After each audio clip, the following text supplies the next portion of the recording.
I'm Jack Carleson, and I built the Gloster E.28 39 Pioneer.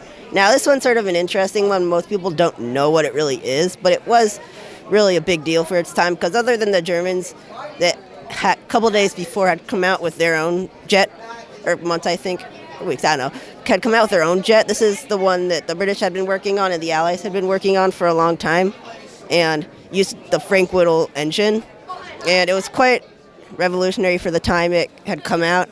So then the Americans actually wanted the jet engine to work on their own program, so then they asked the the English to loan them the jet engine, and so they sent it over to General Electric and they started to work on that. But yeah, this one was the first successful jet planes to be powered by the Whittle jet engine. You can see at least the techniques here. So really like that one. Table's uneven, so it wants to tilt, but normally it's very well balanced about right here, but these tables are weird, so just sits back further back on the landing gear. So there's not much other than that to go on with that one. Looks like the landing gear moves up and down then there? Yeah, this one sort of tough, but this one comes in like that. Gotta sort of move the brick a little bit. It's hard to get these in small scale like that. So yeah, this one also sort of interesting. You have to move the wheel since it's hard to do it in a small scale.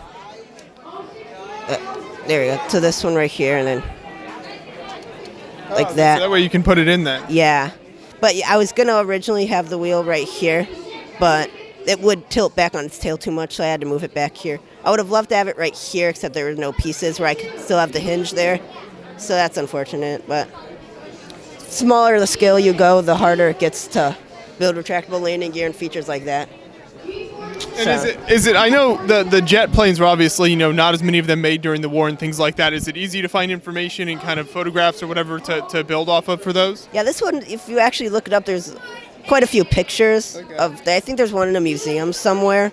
But other than that, yeah, I mean, you didn't hear about them much. You heard a lot about the Germans and their high-tech technology, but there's also a lot going on the Allied side. But they just didn't help him very much during the war. They didn't support him. They didn't think it was a trusted way of propulsion, so if they had supported him, they would have had the jet engine much sooner, but they didn't, so that was their fault.